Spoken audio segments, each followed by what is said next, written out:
हिमालय की आसमान छूती चोटियों की गोद में सिमटा हुआ उत्तराखंड राज्य हिंदू धर्म के कई सबसे पवित्र तीर्थ स्थलों का घर है। लेकिन तीर्थ यात्रा के खास दिनों में इस बार उत्तर भारत का मौसम एक भयानक रूप दिखाने वाला था। नतीजा हुआ एक दहला देने वाली मूसलाधार बरसात, जिसमें हजारों जानें चली गईं।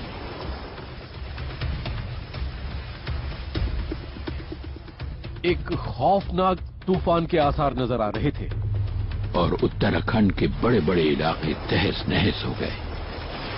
ऐसी बर्बादी किसी ने पहले कभी ना देखी थी, ना ही सुनी थी। सबसे बुरा हाल हुआ था केदार घाटी का। बार बार उमड़ती बाढ़ों ने केदारनाथ की पुण्य नगरी का नामो निशान मिटा दिया। निचले भागों में बसे हुए नगर के नगर बाढ़ में बह गए। लहरें पहाड़ जितनी ऊंची थी, शायद 100 फुट ऊंची। इस तबाही की वजह सिर्फ तूफानी बारिश नहीं हो सकती थी। तो सोच से परे इस बर्बादी का कारण था क्या? कारण जानने के लिए एक्सपर्ट्स की एक टीम के साथ हमने भी इस खतरनाक अभियान पर साथ जाने का इरादा किया। इस ग्लेशियर को मैं 10 साल से मॉनिटर कर रहा हूं और आज इसकी कंडीशन देखकर सच में मैं दंग रह गया हूं। एक्सपर्ट पहली बार हिमालय में सुनामी आने के कारण पर रोशनी डालेंगे।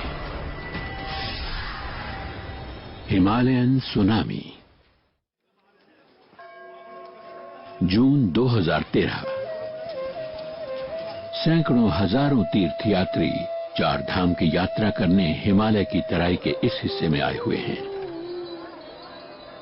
छिटपुट बारिश के बावजूद यमुनोत्री, गंगोत्री, बद्रीनाथ और केदारनाथ की पुण्य नगरियों से होते हुए भक्तजन आगे बढ़ते जा रहे हैं। ज्यादातर तीर्थ यात्रियों के लिए ये जीवन भर की तपस्या का फल है। हिमालय हिंदुओं की सबसे पवित्र नदी गंगा का उद्गम स्थल है। कहते हैं इसका अमृत जैसा पानी शिव जी की जटाओं से निकलता है और यहाँ केदारनाथ में उसी की एक मुख्य धारा है, मंदाकिनी। लेकिन प्राकृतिक सौंदर्य और धार्मिक मान्यताओं के साथ साथ ये इलाका खतरों से भरा है।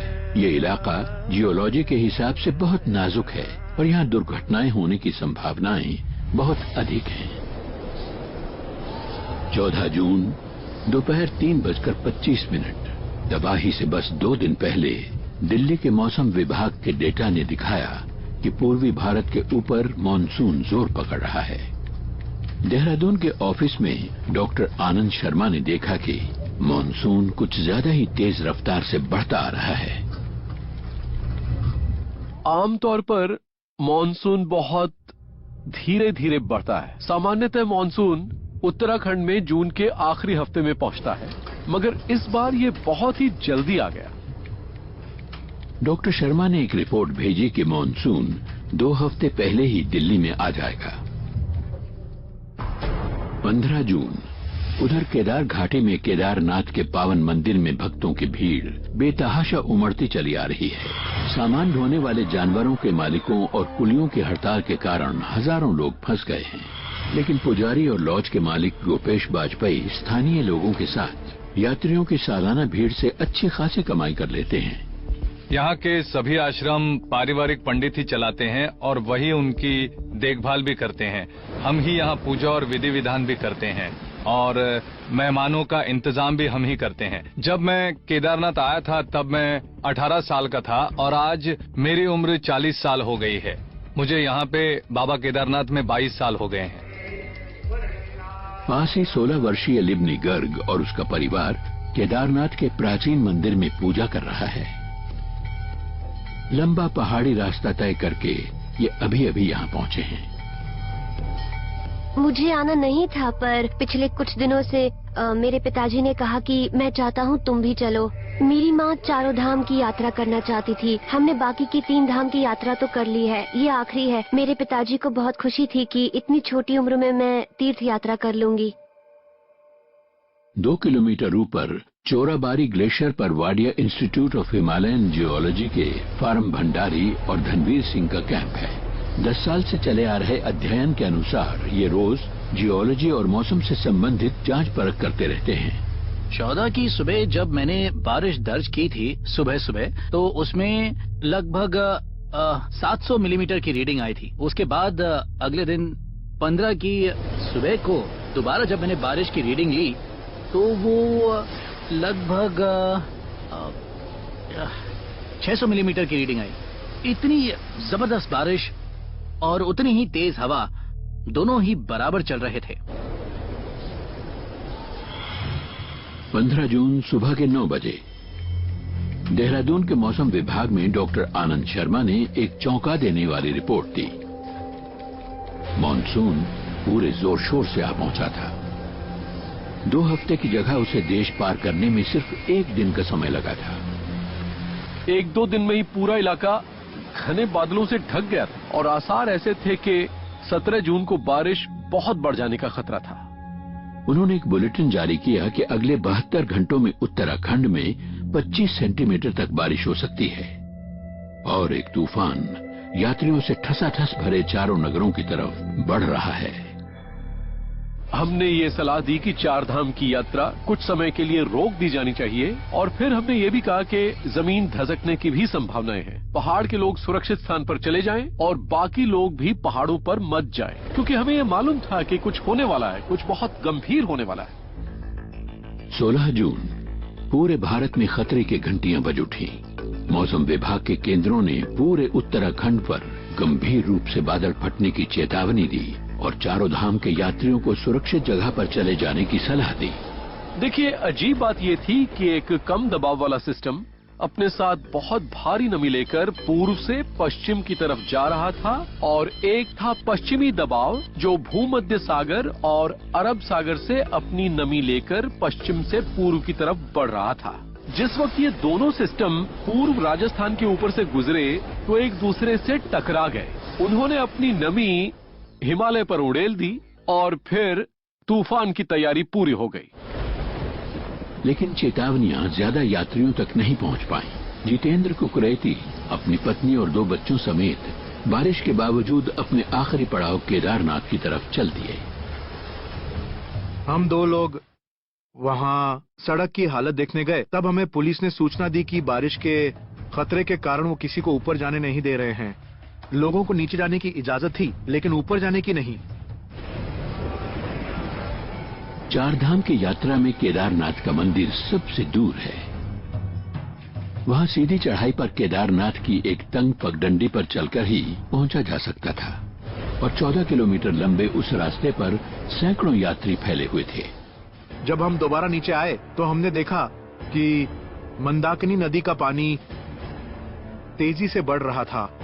खच्चरों और घोड़ों के जाने के लिए बना एक पुल बह गया था। पुल ढहते ही लोगों में खलबली फैल गई और भगदड़ मच गई। लोग चिल्ला रहे थे, भागो भागो भागो, और उसके बाद हजारों लोग गौरी गांव की तरफ भागने लगे।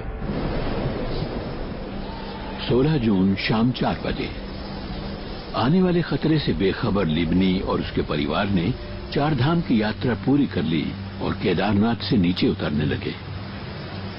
कोई घोड़े वाला हमें ले जाने के लिए तैयार नहीं था। उन्होंने कहा कि घोड़ा फिसल जाएगा, तो हमने फैसला किया कि हम पैदल ही नीचे की तरफ जाएंगे और हम रामबाड़ा पहुंच गए। केदारनाथ से 7 किलोमीटर नीचे रामबाड़ा ही मंदिर से उतरने वाले तीर्थयात्रियों के लिए आराम करने की जगह है। हमने कुछ देर वहीं ठहरने का फैसला किया क्योंकि पुलिस ने बताया कि पुल टूटने के कारण वो किसी को आगे नहीं जाने दे रहे। सभी यात्री वहीं पर थे। बहुत ही बड़ी संख्या में ऊपर जाते हुए लोग, नीचे आने वाले लोग, सभी को रुक जाना पड़ा। मेरे पिताजी ने कहा कि वहीं लॉज में एक कमरा ले लेंगे। कमरा लेने की कोशिश सभी कर रहे थे क्योंकि सभी जान गए थे कि वहां से जल्दी निकलना हो नहीं पाएगा। शाम 7 बजे केदारनाथ में तूफान ने सारी बत्तियां गुल कर दी थीं। नगर अंधेरे में डूबा हुआ था और शाम की पूजा हमेशा की तरह चलती रही। हालांकि लोग बहुत कम थे। स्वामी सुशांत यहाँ के परम भक्त हैं। पिछले 1 महीने में मैं हर रोज शाम की पूजा के लिए आता रहा। 16 की शाम मेरे लिए एक नई चीज ये थी कि वहाँ लोग बहुत कम थे क्योंकि बाहर लगातार बारिश हो रही थी और बारिश की वजह से ज्यादातर लोग अपने कमरों में ही बैठे थे। स्वामी 13 मई से केदारनाथ में हैं। इस पवित्र नगर में ये छठी बार आए हैं। प्रार्थना से लौटकर मैं रात का खाना खाने के लिए कैंटीन जा रहा था। उसी दौरान मैंने जमीन के नीचे हरकत होने की आवाज सुनी। पास ही के घर में पुरोहित गोपेश वाजपेयी ने भी हरकत महसूस की। लगभग 8:30 बजे का समय था, खाना बन रहा था। तब मैंने कुछ झटके महसूस किए। मैं अपने घर के बाहर देखने आया तो वहाँ भगदड़ मची हुई थी। हालांकि मुझे लोकल भाषा ज्यादा समझ में नहीं आती, पर लोग चिल्ला चिल्ला कर कह रहे थे, नहीं नहीं नहीं, यहाँ से निकल जाइए, भूकंप आने की संभावना है। ये भूकंप नहीं था, केदारनाथ में बाढ़ आ गई थी। नदी के किनारों के टूटने की वजह से लोगों के निकलने का रास्ता बंद हो चुका था। अंधेरे में सभी ने नगर के उस हिस्से की तरफ दौड़ना शुरू किया जहां बिजली थी, यानी मंदिर। साफ नजर आ रहा था कि लोगों को कुछ भी नहीं सूझ रहा था। पानी आ गया था, पर केदारनाथ के चारों तरफ खूब अंधेरा था और लोगों में अफरा तफरी मची हुई थी, क्योंकि उन्होंने कभी ऐसे हालात का सामना नहीं किया था। 14 किलोमीटर आगे नदी में आती बाढ़ बेकाबू हो चुकी थी। जितेंद्र का परिवार भी उन हजारों लोगों की भीड़ में था जो तूफानी मंदाकिनी से दूर भागने की कोशिश कर रहे थे। लोग पुकार रहे थे, बचाओ, हमें बचाओ, क्योंकि पानी वहां से कम 50-60 फुट ऊपर आ गया था। हम लोग वहां से 2 किलोमीटर ऊपर भाग गए, गौरी गांव की तरफ। लेकिन करीब 8 बजे हमने एक जोरदार आवाज सुनी। फिर हमें लोगों ने बताया कि एक 6 मंजिला होटल ढह गया है। 7 किलोमीटर आगे रामबाड़ा में लिबनी और उसका परिवार बच निकलने का रास्ता ढूंढ रहे थे और कहीं जाने को न मिला तो उन्होंने पहाड़ पर चढ़ जाने का फैसला किया। सब कुछ काबू से बाहर हो चुका था और बारिश लगातार हो रही थी। हमारे आगे भी बहुत से लोग थे, पीछे भी, और हमें पत्थरों पर से चढ़कर जाना पड़ रहा था। हमने पहले कभी ऐसा कुछ नहीं किया था। एक जगह तो मैं अपने पिताजी के बिल्कुल पीछे थी। मैंने उन्हें रोककर पूछा, पापा हम कहाँ जा रहे हैं? उन्होंने कहा पता नहीं। उस वक्त मैं वाकई बहुत डर गई थी। उन्होंने उन सैकड़ों लोगों को पीछे छोड़ दिया जो नगर में ही ठहरना चाहते थे। फिर बिना चेतावनी लहरें पहाड़ जितनी ऊंची थी, शायद 100 फुट ऊंची, बहुत बड़ी थी और अपने साथ सब कुछ बहा ले गई। रामबाड़ा का पूरा नगर देखते देखते गायब हो गया था। अगर आपने वो नगर पहले ना देखा हो तो यकीन भी ना होता कि वहाँ कोई नगर था भी। लगता था वहाँ हमेशा से नदी ही बह रही है।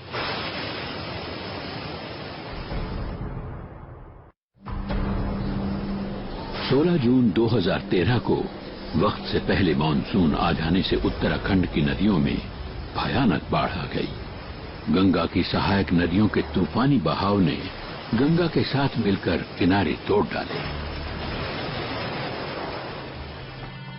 केदार घाटी में केदारनाथ मंदिर मुश्किल से बच पाया, लेकिन 7 किलोमीटर आगे रामबाड़ा गांव इतना खुशकिस्मत नहीं था। हजारों लोग हाथ उठाए, चीखते चिल्लाते लहर के साथ बहे जा रहे थे। ताश के पत्तों की तरह सभी घर, हर चीज एक पल वहाँ थी, अगले पल वहाँ नहीं थी, सिर्फ पानी था। स्थानीय अफवाहों के अनुसार पास के एक मंदिर से बांध बनाने के लिए देवी की मूर्ति हटाए जाने पर दैवी प्रकोप ही इस प्रलय का कारण था। लेकिन 3 महीने बाद ग्लेशियर विज्ञानी डॉक्टर डीपी दोहबल और उनकी टीम उस बर्बादी के असली कारण की खोज करने के लिए एक खतरनाक मिशन पर चलने को तैयार थी।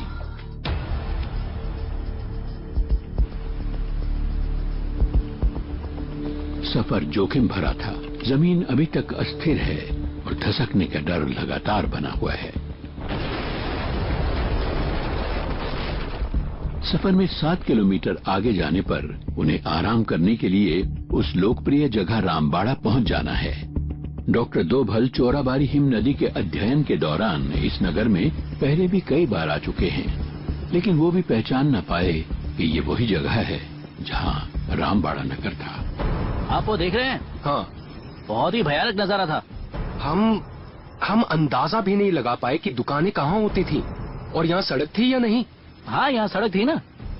इतना मलबा कहाँ से आया? ये इतना सारा मलबा और बाकी सारी चीजें नदी के बहाव के साथ आ गई। ओह,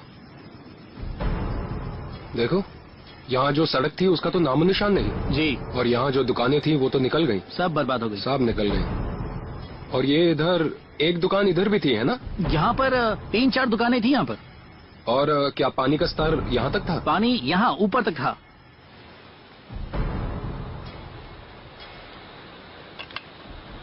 मैं इस वक्त बिल्कुल रामबाड़ा के पास बैठा हुआ हूँ, लेकिन आप जो देख रहे हैं पीछे रामबाड़ा का जो दृश्य है, वहाँ रामबाड़ा का कोई नामो निशान तक नहीं है। मैं जानता था कि ऐसा कुछ हुआ है, पर मैंने इतना नहीं सोचा था।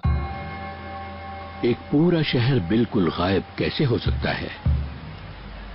क्या ये उस चीज का नतीजा है जिसे बादल फटना कहते हैं? बादल फटने का मतलब है 1 घंटे में 10 सेंटीमीटर बारिश होना। हमारी अपनी ऑब्जर्वेटरीज या किसी भी ऑब्जर्वेटरी ने 1 घंटे में 10 सेंटीमीटर बारिश रिकॉर्ड नहीं की थी, इसलिए हम ये साबित नहीं कर सकते थे कि यह घटना बादल फटने की थी। मूसलाधार बारिश कई घंटों तक होती रही, लेकिन मीडिया ने जैसा अपनी रिपोर्ट में कहा था वैसा बादल नहीं फटा था। डॉक्टर दोभल का मानना है कि कसूर ज्यादातर रामबाड़ा की नींवों का है। अगर आप यहाँ की मिट्टी के किनारे देखें तो आपको सबूत मिल जाएगा कि यहाँ किसी जमाने में ग्लेशियर था। यहाँ जो ग्लेशियर था उसे हम चोराबारी ग्लेशियर कहते थे। हजारों वर्षों में उस ग्लेशियर ने यहाँ मिट्टी और बड़े पत्थर लाकर खड़े कर दिए। आखिरकार ये एक ऐसी समतल जमीन बन गई जिस पर इमारत खड़ी रह सकती थी।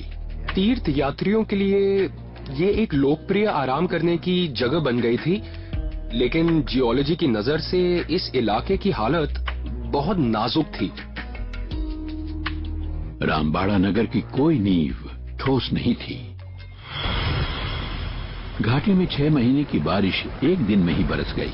भारी मात्रा में पानी केदारनाथ के पीछे जमा हो गया और शहर में भर गया। लेकिन जैसे ही बांध टूटा, पानी अपने पूरे जोर से नीचे आ गया। रामबाड़ा में ठहरे लोगों के पास बचने का कोई उपाय नहीं था। बाढ़ में आई नदी बड़े बड़े पत्थर लेकर रामबाड़ा पर टूट पड़ी और उसी शाम रामबाड़ा तहस नहस हो गया। घर, होटल और रेस्टोरेंट एक झटके में ही धरती से ऐसे गायब हो गए जैसे कभी थे ही नहीं।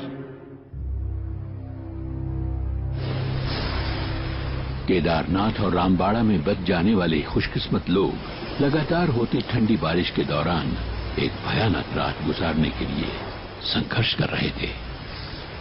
बारिश थमने का नाम नहीं ले रही थी। हमने गर्म कपड़े तो पहने थे पर वो भीग चुके थे।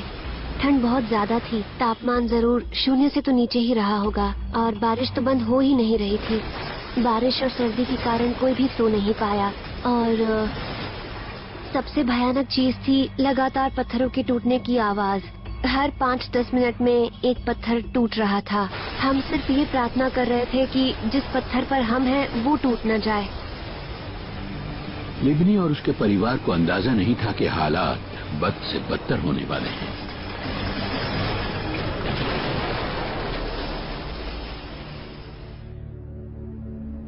जून सुबह 4 बजे केदारनाथ से कुछ आगे चोराबारी ग्लेशियर के पास शोधकर्ता फर्म भंडारी और धनवीर सिंह अपने टेंट में सो रहे हैं। ये दोनों नगर से 2 किलोमीटर ऊपर पिछली रात बाढ़ के कारण हुई बर्बादी से अनजान थे। इतना अंदाजा तो मुझे हो ही गया था कि यहाँ कुछ तो जरूर हुआ था, क्योंकि इतनी तेज बारिश और इतनी तेज हवा मैंने पहले कभी नहीं देखी थी। बारिश लगातार हो रही थी और 1 मिनट के लिए भी रुकने का नाम नहीं ले रही थी। तब मैंने अपने जो सीनियर हैं अमित सर, उनको मैंने रात को 9 बजे फोन किया, 16 तारीख की रात को। तो मैंने उन्हें बताया कि यहाँ बहुत जोरों से बारिश हो रही है और हम क्या करें। तो उन्होंने कहा कि अब तो रात हो चुकी है तो नीचे तो नहीं आ सकते तुम लोग, लेकिन सुबह ही तुम लोग सावधानी से नीचे आ जाना। अगर हमने वैसा ही किया होता तो आज हम जिंदा नहीं होते।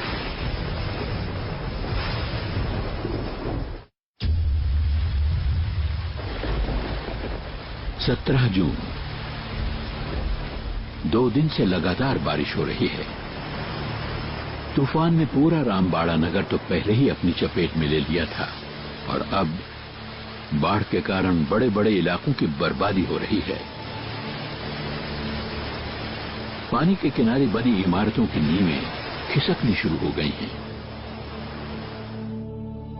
एक छोटा सा फौजी दल केदारनाथ के तीर्थ यात्रियों की भीड़ में व्यवस्था बनाए रखने के लिए भेजा गया, लेकिन पिछली रात की बाढ़ ने उनकी भूमिका बदलकर उन्हें बचाव कर्मचारी बना दिया है। फौजी अफसर जतिंदर सिंह बताते हैं, हमने 11 या 12 लोगों को बचाया, उन्हें एक एक करके मंदिर तक पहुंचाया। उनमें से कई महिलाओं को काफी चोट लगी थी और उनमें एक मंदिर के पुजारी भी थे जो पुरोहित जी थे, उन्हें भी काफी चोटें आई थी। अगली सुबह बारिश बंद हो गई और बाढ़ का पानी उतरने लगा। केदारनाथ में बचे खुचे लोग अपने ठिकानों से बाहर निकलने लगे। सुबह 4 बजे तक सब कुछ इतना सूख गया था कि हैरानी होती थी। लोग मंदिर से कीचड़ साफ करने में जुट गए। 4 साढ़े 4 बजे के आसपास सभी लोग ये सोचकर कि सब कुछ सामान्य हो गया है, अपने कमरों में आराम करने के लिए चले गए। मगर असल में हालात और भी बिगड़ने वाले थे। सुबह 5:30 बजे शहर से ऊपर चोराबारी ग्लेशियर के पास फर्म भंडारी अचानक नींद से जागे।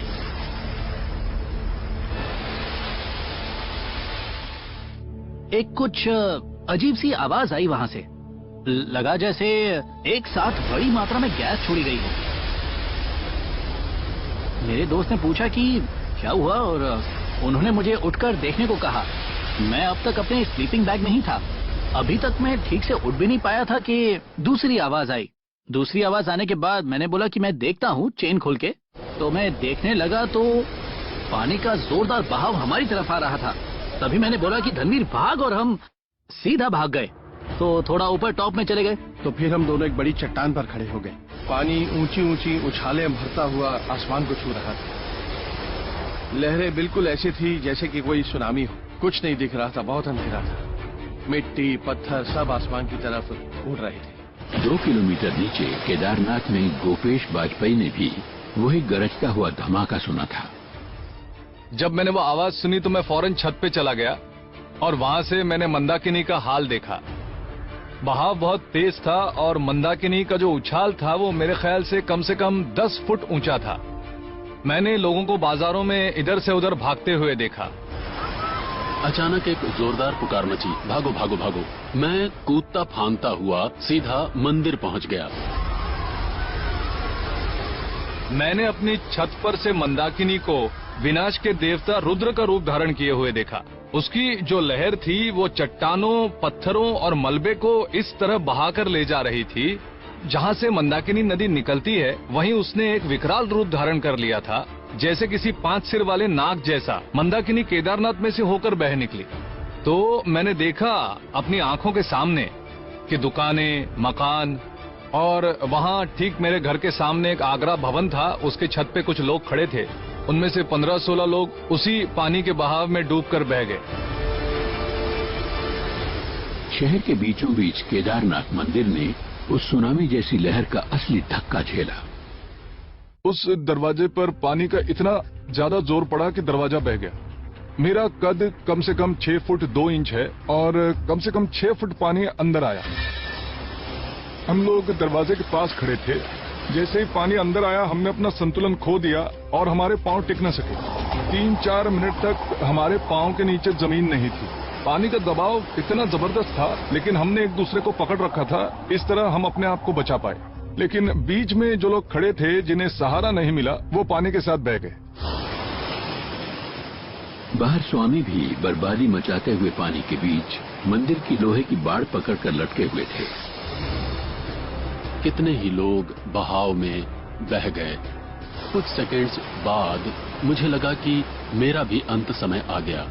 पता नहीं मैं बचूंगा या नहीं, मगर मेरी ये इच्छा है कि अगर ये मेरी जिंदगी का आखिरी समय है तो इस वक्त मैं पूरे होश में रहूं और शान से इस दुनिया से जा सकूं।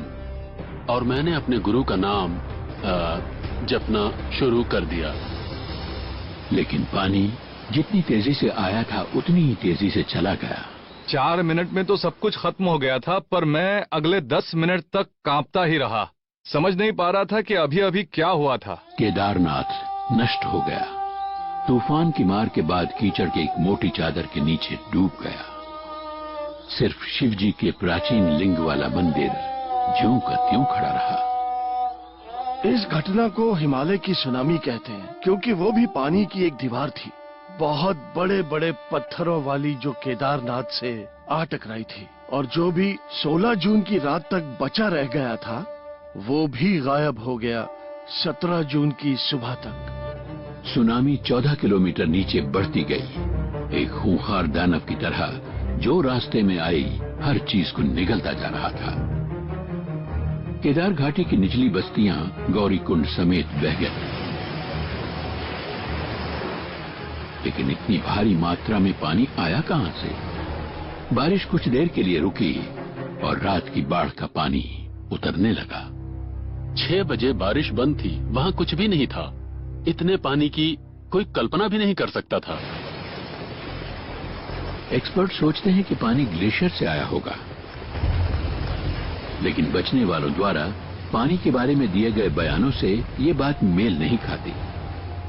पानी बदबूदार था, जैसे बहुत दिनों का ठहरा हुआ हो, और बहुत गंदा भी था। पानी काला था, सिर्फ कीचड़ वाला नहीं। और पानी में इतनी बदबू थी, पता नहीं कब से पड़ा था वो पानी, कि 2 दिनों तक हमारे शरीरों में से बदबू आती रही। ग्लेशियर विज्ञानी डॉक्टर दोभल का विचार है कि ग्लेशियर और बाढ़ किसी न किसी तरह संबंधित हैं, लेकिन वो भी कल्पना नहीं कर सके कि पानी का ऐसा विनाशकारी सैलाब आया कहां से। इसलिए उनका दल और भी खतरनाक ऊपरी इलाकों में जवाब ढूंढने जा रहा है।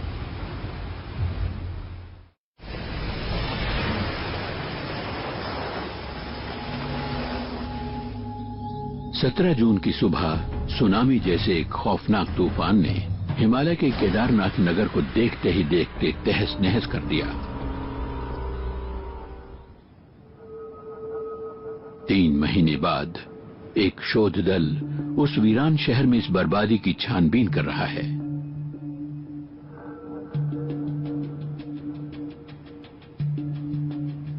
इधर देखिए, ये जगह तो पूरी तरह नष्ट हो गई है। और यहाँ जो दुकानें थी, यहाँ कुछ भी नहीं बचा। हैरानी की बात यह थी कि पवित्र मंदिर अछूता बच गया। क्या ये सब ईश्वर ने किया था? इस समय हम उस चट्टान को नाप रहे हैं जिसने बाढ़ से मंदिर की रक्षा की। चट्टान आकर यहाँ रुक गई और उसने पानी के बहाव को मोड़ दिया। तो इसी चट्टान की वजह से पानी का जो बहाव था उसकी दिशा बदल गई और मंदिर पर सीधा हमला नहीं हुआ और पानी चट्टान के दोनों किनारों से बह गया।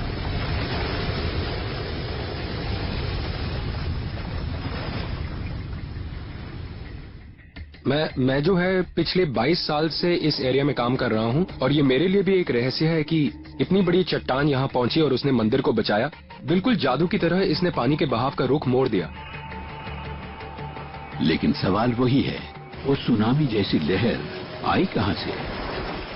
बारिश बंद हो चुकी थी। गवाहों ने बताया कि पानी काला और बदबूदार था।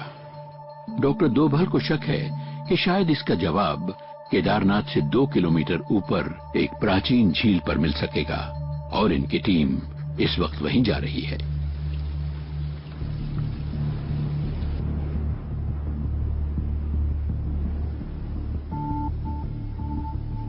आखिर वो वहां पहुंचे और भौचक्के रह गए। झील का सारा पानी गायब हो गया था। इस ग्लेशियर को मैं 10 साल से मॉनिटर कर रहा हूं और आज इसकी कंडीशन देखकर सच में मैं दंग रह गया हूं। सैकड़ों सालों से ग्लेशियर से आया हुआ कचरा जैसे पत्थर और रेत वगैरह चोराबारी ग्लेशियर के किनारों पर जमा होता रहा है। उससे बांध की तरह ऊंचे ऊंचे किनारे बनते चले गए और इस जगह ने एक झील का रूप ले लिया। और इस पानी के निकलने का कोई रास्ता न होने के कारण चोराबारी में लंबे वक्त तक पानी भरा रहता था। काला खड़ा पानी जिसमें वही बदबू हो सकती थी जैसी बचे लोगों ने बयां की थी। झील में पानी आने के मुख्य स्रोत हैं बारिश और गर्मियों में पिघलने वाली बर्फ। भारी बारिश के कारण पानी ज्यादातर भरकर बह निकला। आमतौर पर पानी 5 मीटर से ज्यादा गहरा नहीं होता, पर एक दिन में 6 महीने जितनी बारिश होना बहुत बड़ी बात थी। 400 मीटर लंबी होने के कारण चोराबारी झील में लगभग 160 करोड़ लीटर पानी भरा हुआ होगा। तो भला किस चीज ने एक झटके में उस सारे पानी को एक विशाल लहर बनाकर छोड़ दिया।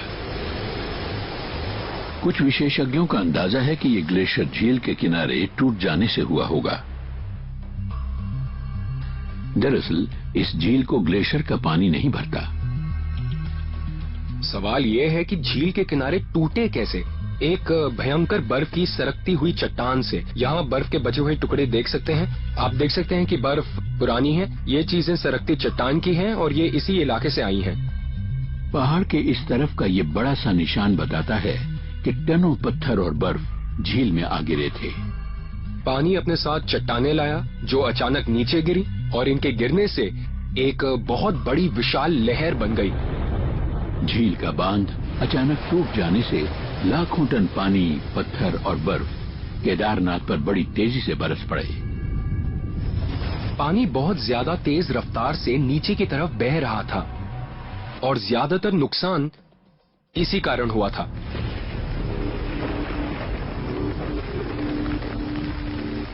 शाम को 5:30 बजे के लगभग हम बाहर निकले और फिर हमने बर्बादी का जायजा लिया।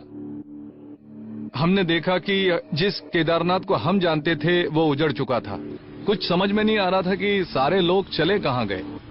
इस जगह पहली बार ऐसा लग रहा था जैसे मैं किसी और ही जगह पर चल रहा हूं, जैसे मैं किसी और ग्रह पर पहुंच गया हूं, क्योंकि हर तरफ कीचड़, पत्थर और लाशें बिखरी हुई थी। मेरी कुछ समझ में नहीं आ रहा था। प्रकृति का कहर पहली बार देखा था। लोगों के कपड़े फट गए थे। किसी का भी चेहरा पहचान में नहीं आ रहा था क्योंकि ज्यादातर मुंह के बल पड़े हुए थे। हमारे कोई पहचान के मिले तो हमने उन पर कपड़ा डाला। हम किसी की भी मदद नहीं कर सके क्योंकि हम खुद बेसहारा थे और हमारे साथ छोटे छोटे बच्चे थे और हमें उनकी तरफ ध्यान देना था। तो हमने वहाँ जो लाशें थी उन पर कपड़ा डाला और वहाँ से चले गए। मैं कितनी ही लाशों के पास से गुजरा, कितनों के हाथ हिलते देखे और मजबूर होकर प्रार्थना करता रहा कि हे प्रभु, आप इसे अपने पास बुला लें क्योंकि इसे बचाया नहीं जा सकता। 14 किलोमीटर नीचे जितेंद्र कुकरेती और उनका परिवार गौरीकुंड नगर के आसपास की पहाड़ियों में बचकर पहुंचे हुए लोगों में से कुछ की मदद कर रहे हैं। बाढ़ के पानी से बचे हुए ये लोग 2 दिन से भूखे और प्यासे हैं। हम 40-50 हजार लोग नीचे उतर रहे थे। हम सब बस पैदल चलते जा रहे थे और कोई चारा नहीं था।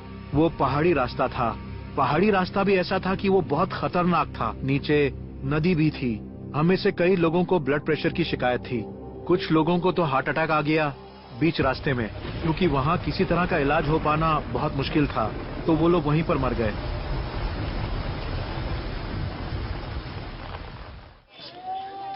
कौन है ये यात्री जो इन जगहों पर आते हैं?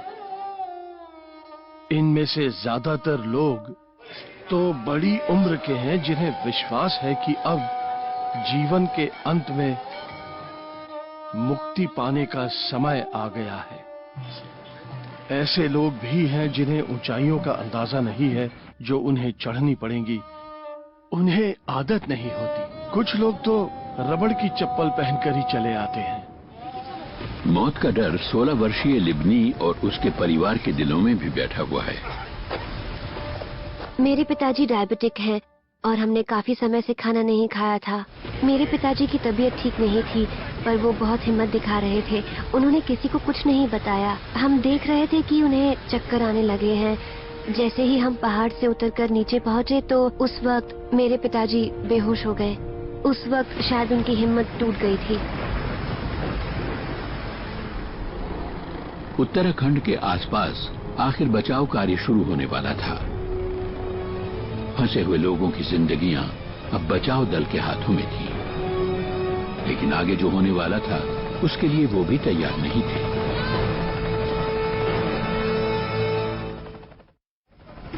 18 जून, मौसम के कारण हर काम में देर होते चले जाने के बाद उत्तराखंड राज्य की केदार घाटी में बचाव की कोशिश का काम शुरू हुआ। बचाव के पूरे काम का नेतृत्व अनुभवी फौजी कर्नल राजीव मेहता कर रहे हैं। मेहता बर्बादी का जायजा लेने के लिए हेलीकॉप्टर से केदारनाथ पहुंचे। बाढ़ के बाद नगर को देखने वाले वो पहले व्यक्ति थे। जिस पल हमने सोनप्रयाग से उड़ान भरी और उत्तर में केदारनाथ की तरफ चले तो पहली चीज जिस पर मेरा ध्यान गया वो ये थी कि ज्यादातर जगहों पर रास्ते पूरी तरह टूट चुके थे और रामबाड़ा पहुंचने तक मुझे हर तरफ खौफनाक बर्बादी फैली हुई नजर आई। रामबाड़ा तबाह हो चुका था, वहां उसका नामो निशान भी बाकी नहीं था। हजारों ऐसे लोग मुसीबत में फंसे हुए थे जिन्हें फौरन मदद की जरूरत थी। यही संदेश और यही खबरें हर तरफ पहुंचाई जा रही थीं और फिर इस मामले से निपटने के लिए हमें योजना भी बनानी थी। ऐसे आपातकालीन हालात से निपटने के लिए 10,000 कर्मचारियों का एक दल बचाव के एक ऐसे सबसे बड़े काम में जुट गया जैसा दुनिया ने पहले कभी न देखा होगा। फंसे हुए कुछ लोग जख्मों और तकलीफों के कारण मरने शुरू हो गए थे। उस पर न पानी की एक बूंद, न अन्न का एक दाना। ऐसे हालात में किसी की भी जान जा सकती थी। मैं तो यही कहूंगा कि ये हालात युद्ध जैसे नहीं थे, लेकिन कोशिश और तैयारी उसी स्तर की थी।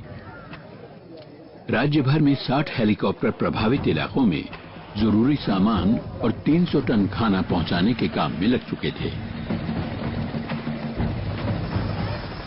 हेलीकॉप्टर सुबह 6 बजे आना शुरू हुए। हमने अपने रेनकोट निकाले और हमारे पास जो भी कपड़ा था उससे हमने दरअसल झंडे बनाए। लेकिन मदद बहुत सुस्त रफ्तार से हो रही थी। केदार घाटी की पहाड़ियां बुरी तरह तबाह हो गई थीं। बचावकर्ताओं को निहायत ऊबड़ खाबड़ और टूटे फूटे इलाकों में अस्थायी रास्ते बनाने पड़े और जगह जगह पहाड़ियों की ढलानें हेलीकॉप्टरों के उतरने में बाधा बन रही थी। शुरुआत में जब हेलीकॉप्टर आ रहे थे तब लोग बहुत खुश हुए। वो चिल्ला रहे थे कि हाँ, हम बच जाएंगे। लेकिन 1-2 घंटे बाद जब वो आने लगे तो उनकी नजर ही हम पर नहीं पड़ी। उस वक्त लोग बहुत सहम गए थे कि अब हमारे बचने की कोई उम्मीद नहीं है। लिबनी के पिता की हालत बिगड़ती जा रही थी। मेरे पिताजी बेहोशी की हालत में कुछ बड़बड़ा रहे थे तो उस वक्त मैं बहुत डर गई थी क्योंकि मुझे पता नहीं था कि वो क्या कह रहे थे। वो बस कुछ भी कहते जा रहे थे।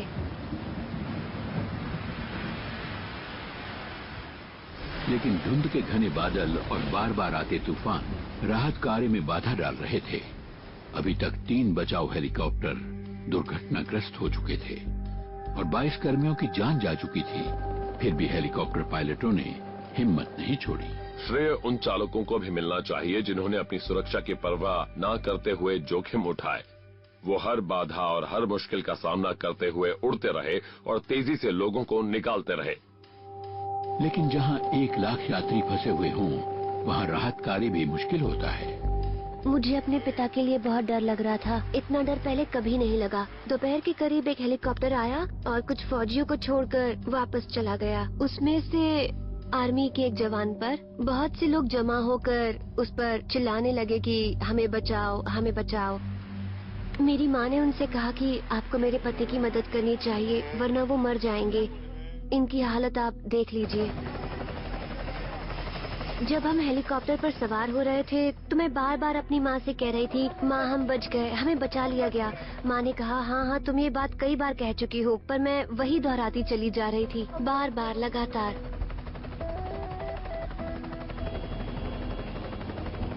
बहुत अच्छा लग रहा था। मतलब जब आप मौत को इतनी करीब से देखते हैं, एक नहीं कई बार, तब आपको बहुत ज्यादा तसल्ली होती है। लगता है दोबारा जन्म हुआ है।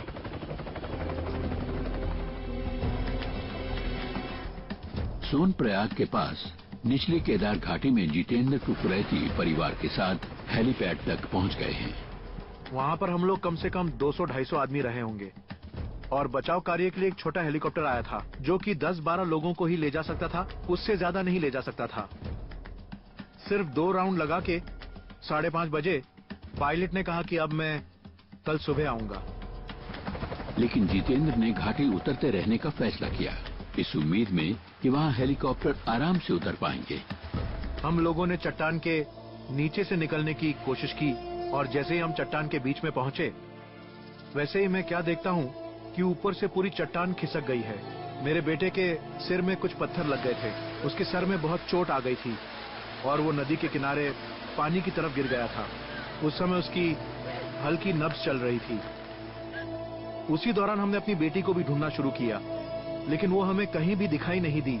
रात भर मेरी पत्नी रोती रही। हमने पूरी रात वहीं पर काटी। सुबह 10 बजे हेलीकॉप्टर आया और हेलीकॉप्टर से हम गुप्तकाशी पहुंच गए। हम अपने बेटे को डॉक्टर के पास ले गए, लेकिन डॉक्टर ने बताया कि वो मर चुका था।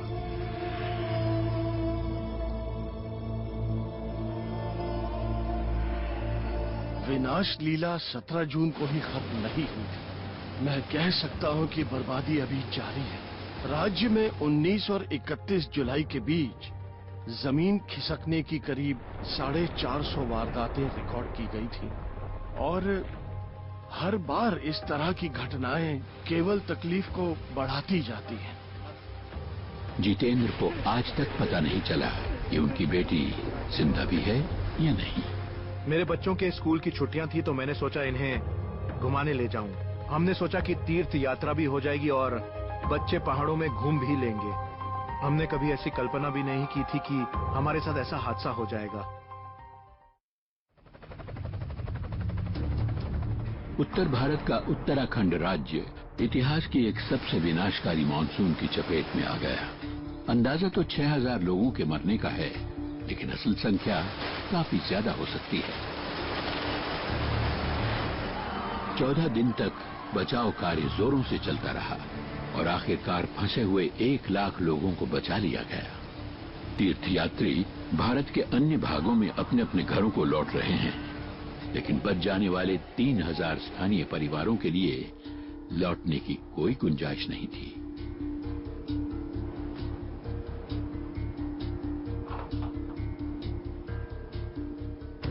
मैं जब अपने घर लौटा तो मैंने देखा हर चीज टूट फूट कर बिखर चुकी थी, कुछ भी नहीं बचा था। मैंने अपने जीवन की सारी कमाई यहीं पर लगा दी थी, जो कुछ भी मेरे पास था इसी से मेरा गुजारा चलता था। मेरे पास 2 कर्मचारी थे, उनका भी गुजारा इसी से चलता था और मेरा परिवार भी मेरे साथ है। तो अब हम क्या करें? बस अभी यही चिंता मुझे खाए जा रही है कि मैं अपने परिवार की देखभाल कैसे करूंगा, अपने बूढ़े माता पिता की देखभाल कैसे करूंगा। बहुत ही घोर निराशा है, कुछ समझ में नहीं आ रहा है, मेरा दिमाग ही काम नहीं कर रहा। बचे हुए लोग धीरे धीरे अपने नुकसान से समझौता करने लगे तो एक्सपर्ट्स और अधिकारी इस सवाल में उलझ गए कि क्या ऐसी घटना दोबारा होने से रोकी जा सकती है। सुधारों की सख्त जरूरत है, सुधारों के लिए बहुत गुंजाइश है, लेकिन फिर भी मैं ये कहना चाहूंगा कि आज दुनिया में उपलब्ध हर जानकारी होते हुए भी कोई भी सिस्टम इसे होने से रोक नहीं सकता था। ये हमारे लिए एक सीख है। हम एक खतरनाक पहाड़ी इलाके में रहते हैं, माउंटेन एरिया में, जहाँ ग्लेशियरों में कुछ न कुछ प्रक्रिया तो चलती रहती है। हमें इन चीजों का गहराई से अध्ययन करना चाहिए, किसी भी चीज की तरफ से लापरवाही नहीं करनी चाहिए। हमें यही सीख मिलती है, क्योंकि आज जो कुछ केदारनाथ में हुआ है वो कभी भी कहीं भी हो सकता है। उत्तराखंड धीरे धीरे संभल रहा है। 5 अक्टूबर को यानी विनाश के 4 महीने बाद केदारनाथ और बद्रीनाथ की 4 धाम यात्रा फिर से खोल दी गई, लेकिन हिमालय की सुनामी को कोई भूल नहीं पाएगा। मुझे अभी तक डरावने सपने आते हैं, लेकिन मुझे बारिश से नहीं गरज की आवाज से डर लगता है। जब कभी जोर से बादल गरजते हैं तो मैं डर जाती हूँ, क्योंकि वो आवाज बिल्कुल वैसी होती है जैसी पहाड़ टूटने की होती है। मुझे कभी कभी वाकई ऐसा लगता है कि मैं टूटते पहाड़ों पर वापस पहुँच